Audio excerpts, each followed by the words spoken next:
সীমান্ত অতিক্রম করে ইসরায়েলে ফিলিস্তিনি প্রতিরোধ আন্দোলন হামাসের করা আক্রমণ প্রতিহত করতে না পারার দায়ে লজ্জায় পদত্যাগের ঘোষণা দিয়েছেন ইসরায়েলের সেনাপ্রধান হারজি হালেভি। আগামী ৬ মার্চ থেকে তিনি তার দায়িত্ব থেকে সরে দাঁড়াবেন বলে ঘোষণা দিয়েছেন। ইসরায়েলের ইতিহাসে সবচেয়ে ভয়াবহ দিনের ওই ঘটনার পর হালেভি পদত্যাগ করবেন বলে ব্যাপকভাবে ধারণা করা হচ্ছিল, কিন্তু তিনি বলেন তিনি ৭ অক্টোবরের ঘটনায় ইসরায়েল প্রতিরক্ষা বাহিনীর তদন্ত সম্পন্ন করবেন এবং নিরাপত্তা চ্যালেঞ্জের জন্য আইডিএফের প্রস্তুতি জোরদার করবেন।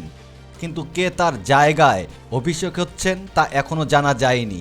২০২৩ সালের ৭ অক্টোবর ইসরায়েলে ওই হামলা চালিয়েছিল হামাস। এতে নিহত হন ১২ শতাধিক ইসরায়েলি এবং বন্দী করা হয় ২৫০ জনকে।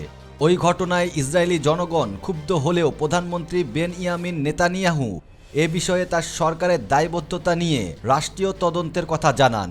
ইসরায়েলি সেনাপ্রধান দেশটির প্রতিরক্ষা মন্ত্রী ইসরায়েল কার্টেজের কাছে লেখা পদত্যাগপত্রে লিখেছেন, গত ৭ অক্টোবর সকালে আমার অধীনে থাকা বাহিনী হামাসের আক্রমণ থেকে আমাদের নাগরিকদের রক্ষা করতে ব্যর্থ হয়েছে।